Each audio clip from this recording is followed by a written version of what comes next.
Welcome to the EPG Pathashala program, the lecture series in computer science on the course Compiler Design.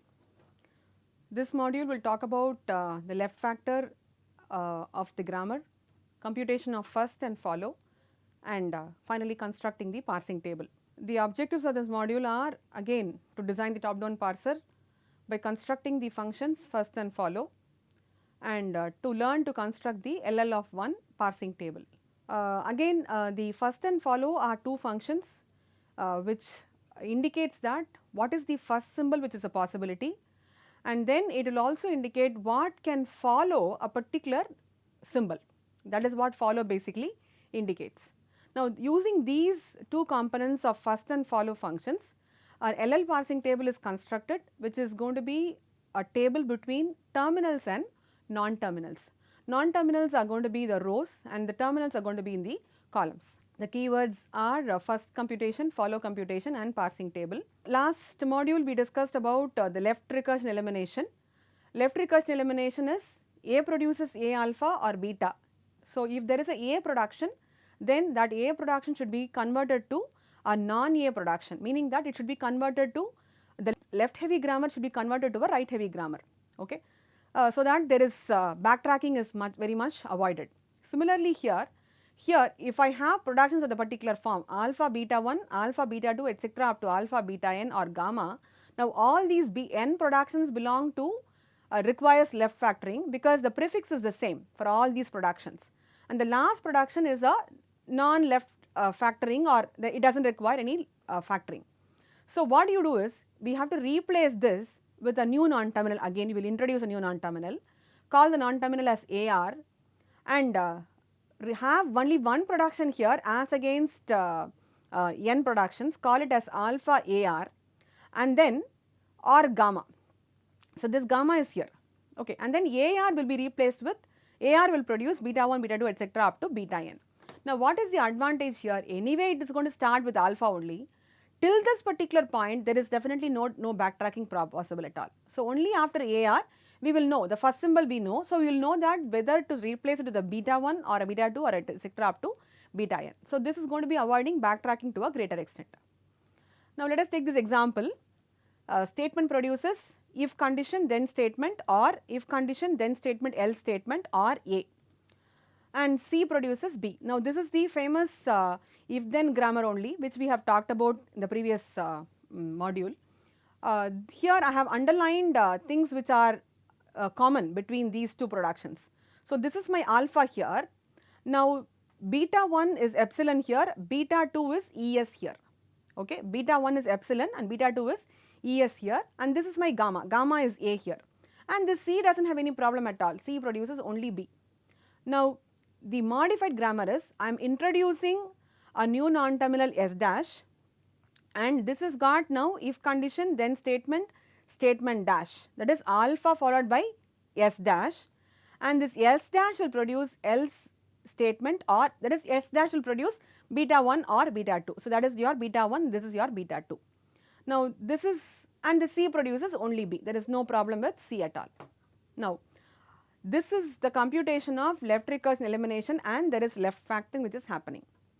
Now, after this the modified grammar whatever we have, so first we remove left recursion, get a new grammar, that grammar is checked for whether it requires left factoring, okay, it is removed if necessary, and then you have a modified grammar. Now, this grammar is what is going to be used for constructing the predictive parsing table.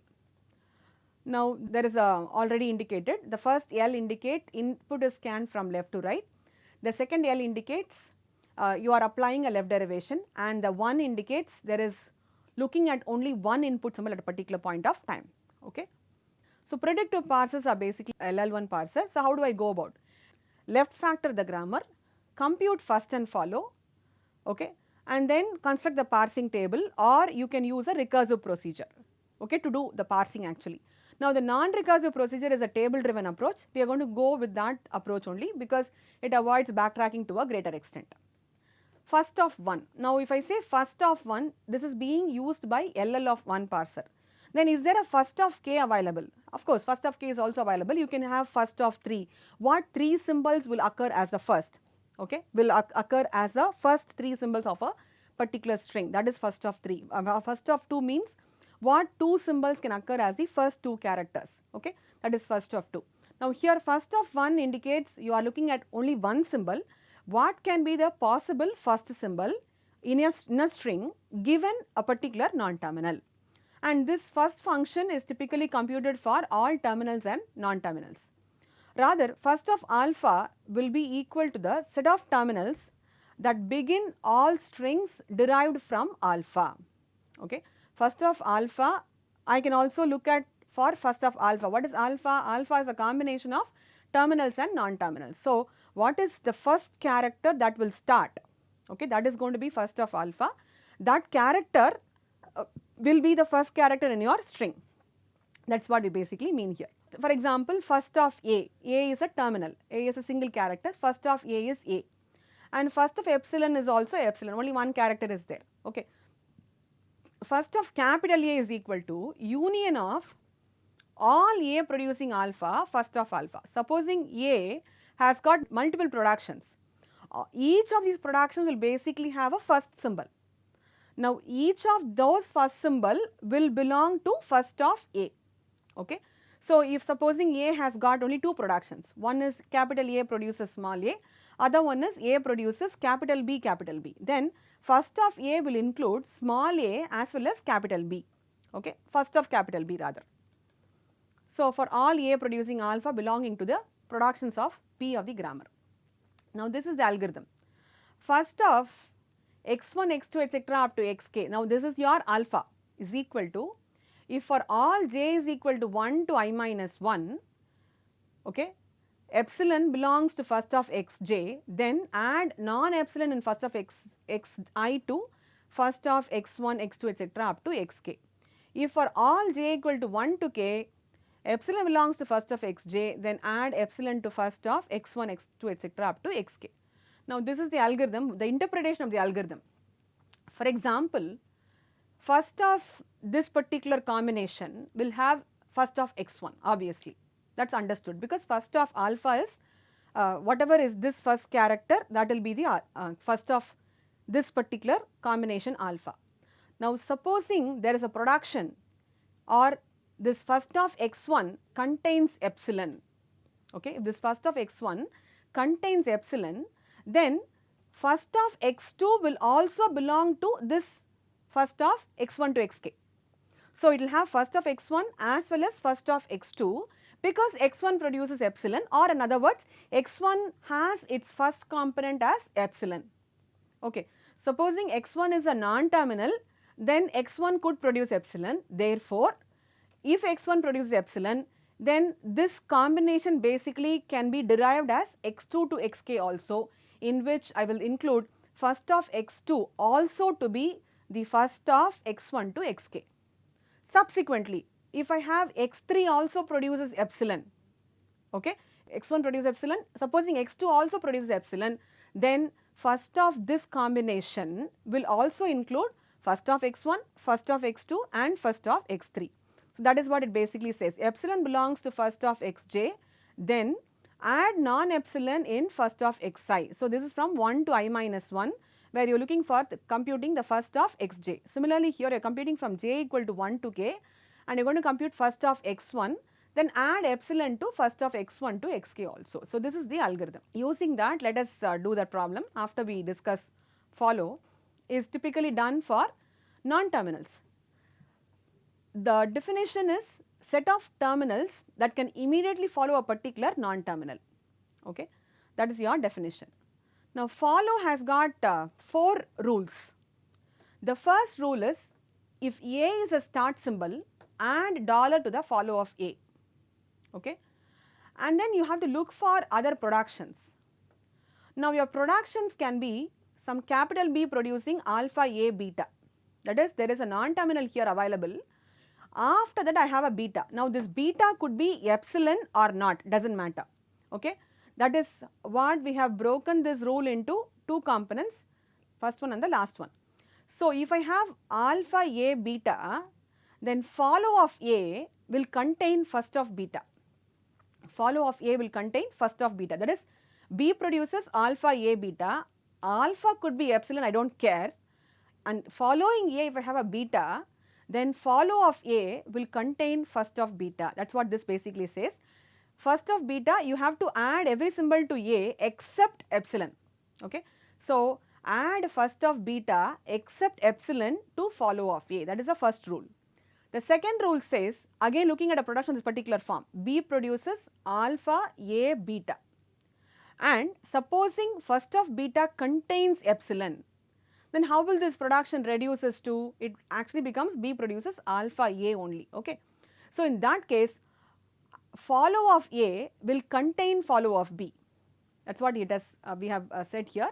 Add follow of B to follow of A, that is include follow of B to follow of A. So, follow of A here contains follow of B. Okay. So, follow of A now will have all the symbols available in follow of B also. And the last rule is, look for B produces alpha A. If B produces alpha A, now once you look at this alpha A beta, if beta can be substituted to the epsilon, this production is similar to this production, right. So, this is an indirect production, this is a direct production available in the grammar itself. So, B produces alpha A, if that is a production, again follow of A will contain follow of B. So, 3 rules typically other than the first rule. The first rule is simply adding to the follow of the start symbol. Subsequently, 3 rules. One is B produces alpha A beta. This follow of A will contain first of beta. So, first of beta you have to add all symbols to follow of A except epsilon. Okay. You would have already computed first of beta. Okay. You have to add all symbols except epsilon. And on the other hand, if this beta first has got an epsilon value, you can substitute that and this production reduces to B produces alpha A, right. In that case, follow of A, you have to add to follow of A the follow of B components also. It is a union computation, it is not a replacement. So, that is why we say follow of A contains follow of B. You have to keep on accumulating to follow of A, the components of follow of B also. Now, the last one is a direct production is available. B produces alpha A. Again, alpha could be epsilon or not does not matter. B produces alpha A, that is it is ending with a non-terminal. Okay. In that case, follow of A will contain follow of B. Okay. Again, the same rule. These 2 rules are same, except for the fact that this is an indirect alpha A, this is a direct alpha A. Okay. Now, based on these, let us just get to the left recursion eliminated expression grammar.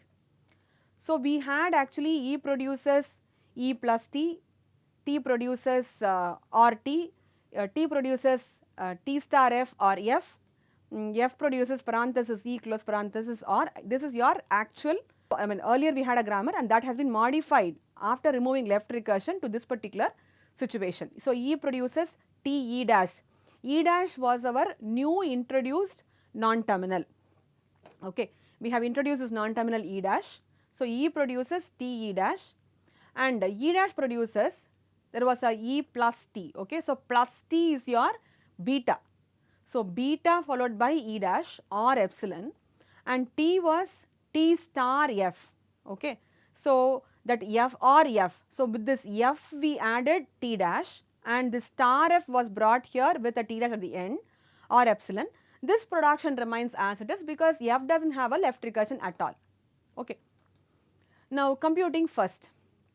If you remember the previous slide, first of E is first of T. First of T is first of F.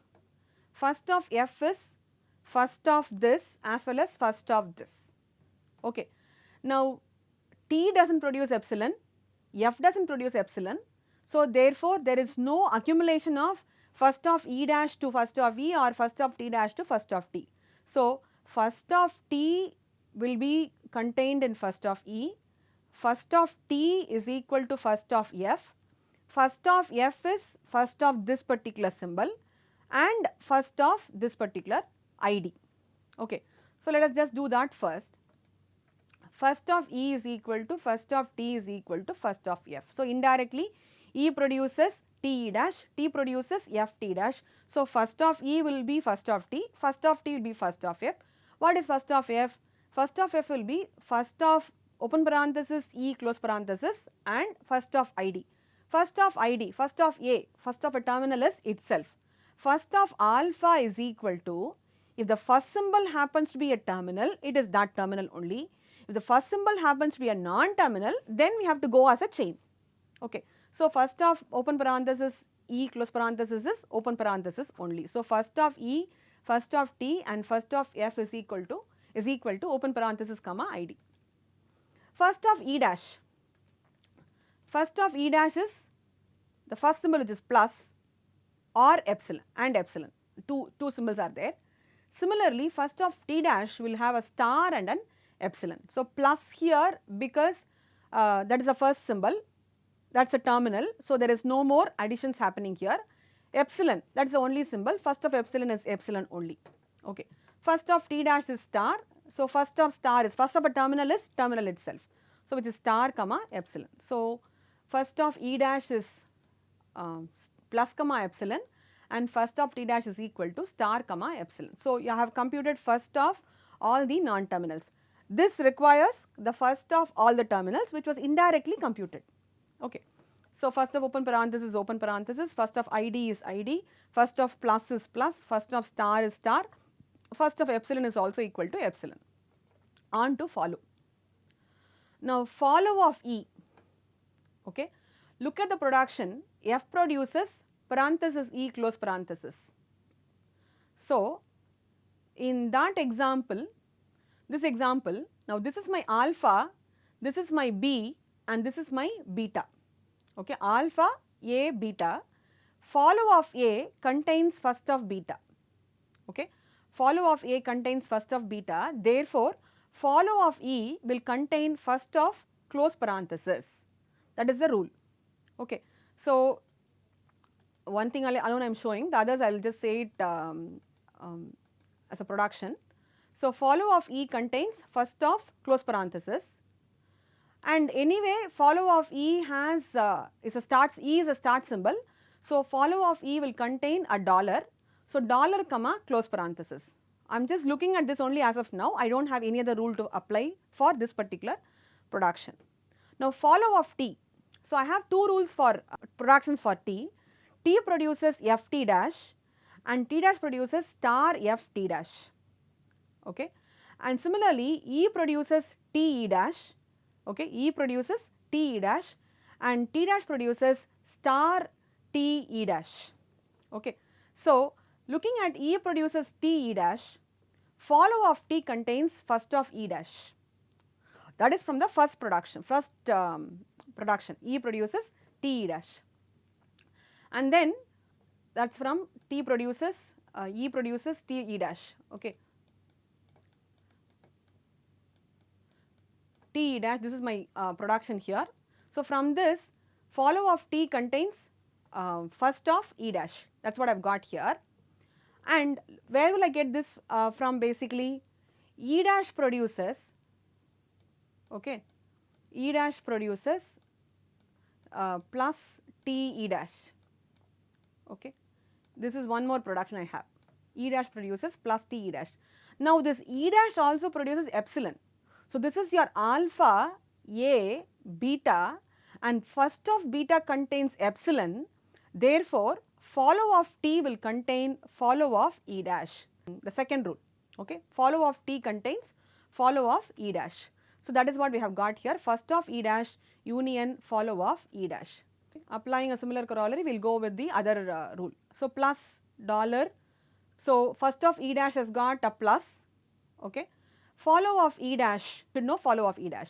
To look at follow of E dash, let us look at follow of E dash.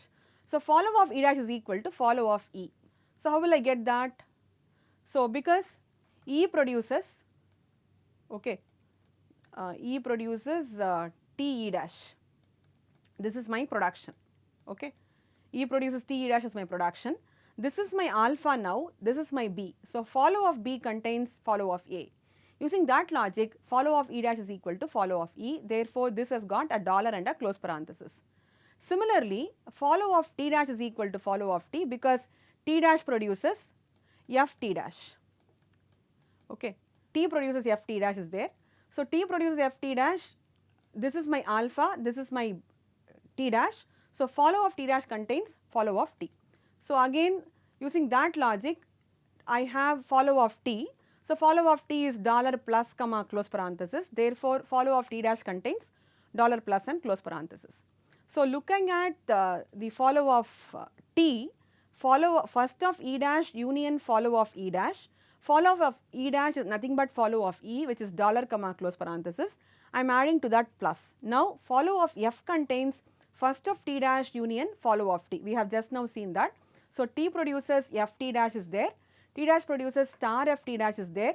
Using star F T dash, follow of F contains first of T dash using the fourth production, and follow of T using the logic that T dash produces epsilon. So, it is first of T dash union follow of T. So, first of T dash is star and follow of T just now we have seen plus dollar comma close parenthesis. So, using all these rules we are able to come up with the follow set. Okay. So, follow is got 4 rules. First one is adding dollar to the start symbol. Second one is looking for the production of the form A produces alpha, B beta. So, follow of B contains first of beta except epsilon. Okay. Then if beta has got a first of it as epsilon, then this production reduces to A produces alpha B. In that case, follow of B contains follow of A. So, that rule we have to apply. And the last one is if there is a direct production A produces alpha B, follow of B contains follow of A. So, looking at applying all these, now this alpha can be epsilon, prefix can be epsilon basically. So, that is assumed, and based on that we have come up with the following follow computation for this particular example. Okay. So, this is what we just now saw, follow of E dash is equal to follow of E based on these two rules actually. And one more example, let us take this example, if condition then statements S dash or A. This is what we left factored the grammar and we got this grammar in place, I, C, T, S, S dash or A, and S dash produces E, S or epsilon and C produces B. So, this is the grammar which we basically got. Now, the terminals in this grammar are I, T, A, E, epsilon and B. Non-terminals are S, S dash and C. Now, this is very simple actually. First of S is going to be I comma A, first of S dash will be E comma epsilon and first of C is going to be B. Okay. So, first of S is I comma A, first of S dash is E comma epsilon and first of C is equal to B. So, this is very obvious. And to look for follow, so I have to look at this production. Okay. Now, this is alpha, I is alpha, this is B, C is B and this is beta. Okay. So, follow of C contains first of T, that is one rule.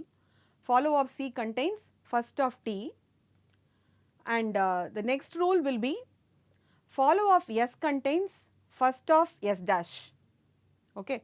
Follow of S contains first of S dash, and here follow of S contains follow of S dash. So, 3 rules only are applicable here. So, using that, so we already computed. So, follow of S is equal to dollar comma E. How is it becoming dollar comma E? Follow of S will anyway have dollar and follow of S will contain first of S dash. Depending upon that you got E here. So, dollar comma E, and using the second production S dash produces ES. So, follow of S will contain follow of S dash, and using the first production S produces alpha A. What is A? A produces alpha B. So, B is S dash and A is going to be S. So, follow of B contains follow of A. So, follow of S dash and follow of S are going to be same from the first grammar production. And the last one is going to be follow of C. Follow of C is not used, therefore, I have not indicated here. Follow of C of course will contain T actually. Okay. Now, so far what we have seen is, we have seen left factoring the grammar. We have also seen computing of first and follow for the two conditions. By one grammar we have done left recursion elimination, and the other grammar we have basically left factored and we have computed first and follow. Now, after this we have to construct the predictive parsing table. Now, the predictive parsing table is done based upon this particular logic. All the non-terminals will occupy the rows and the columns will be your terminals. Okay. Non-terminals will occupy the row and the columns will be your terminals. the table entry will be a non-terminal comma symbol combination that will have the production that matches the non-terminal comma symbol component, okay, where the symbol is available in the first of the non-terminal, okay, where the symbol is available in the first of the non-terminal. Now, if the first of the non-terminal has got an epsilon component, then you add the production non-terminal produce epsilon in all non-terminal comma A for all A belonging to follow of non-terminal. So, this is very simple actually. So, the table will have non-terminals as a row and columns as terminals, and you will have to look at the first of all your non-terminals. Now, at the intersection of this non-terminal and its first symbol, okay, this symbol is actually the first symbol, okay, you will add the production that matches the non-terminal comma first symbol character. On the other, supposing the first can also have an epsilon value. If it has got an epsilon value, then you go to the follow of the non-terminal, and how many ever components are there in the follow of the non-terminal at the intersection of this non-terminal and that symbol A, for all A in follow of non-terminal, you add the production non-terminal produces epsilon, okay. So, these two rules are applicable, used for constructing the predictive parsing table. Now, this is the predictive parsing table for the expression grammar. We already know first of E contains open parenthesis ID, first of T contains open parenthesis ID, first of F also contains open parenthesis and ID. E and T has got one production each. E has got only one production, T also has got only one production. So, at the intersection of E and ID and E and open parenthesis, you add the production of E, okay. You add the production of E, which is E produces T E dash here, and this is going to be T produces F T dash. And the follow of F contains ID and close open parenthesis. Now, F has got the first as ID from F produces ID, this particular production. So, at the intersection of F and ID, I add F produces ID. Similarly, at the intersection of F and open parenthesis, I add F produces open parenthesis E close parenthesis. So, this is how you generate the parsing table, and based on that you will use it for parsing your input string. So, first and follow were computed, parsing table was computed, and based on that we will go in with parsing a given string for any particular language. Thank you.